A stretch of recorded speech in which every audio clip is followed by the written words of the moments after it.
So what do you do if a child scratches the car, wants to help you clean it, but instead puts a piece of plastic against it and rubs up against it?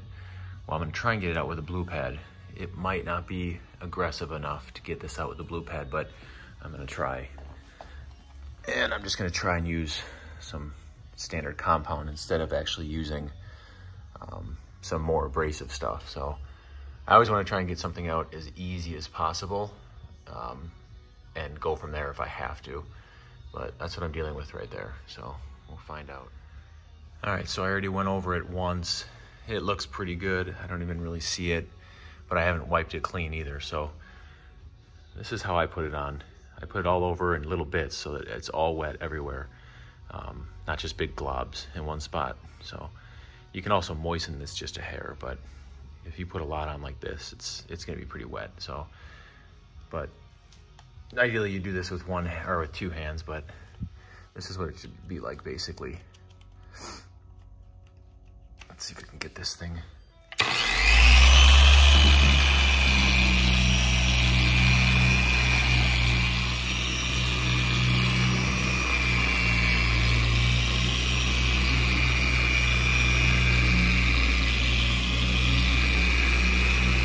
Doing this one-handed is not ideal, but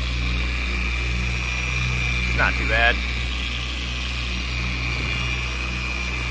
You obviously want to go further than the actual damage.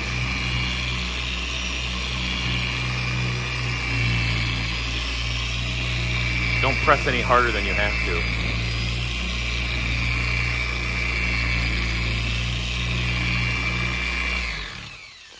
And then I always take it off before it completely stops. I'll turn it off and then take it off as it's coming to a stop, but I'm gonna wipe this and we'll check it.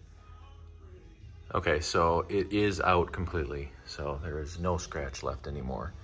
And I was able to get it out with just a blue fine pad. And then I did basically two runs at it with the fine pad. And then I cleaned it up with just some ceramic detailer here. But yeah, it's good now. I don't go with a heavy pad or heavy compound. I have some 3M cutting compound, but use as little as possible to get the scratch out, and then just go more abrasive if you have to, but start light. It's the best way to go about it. So this is the pad I used. It's just the polishing pad, just a cheapy Harbor Freight one. Been using it for years, works totally fine.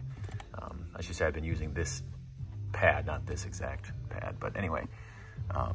There's a finishing pad right there, which you can follow up with that black one with like this right here, a polish. But that's only if you're gonna polish the whole thing, and it's fine. And then I have these pads. I've not tried these two yet, but they're supposed to be an upgrade. So, but I only have a fine and an ultra fine for these. So I'm not gonna go and do the whole car right now, but this is basically what I used right here. So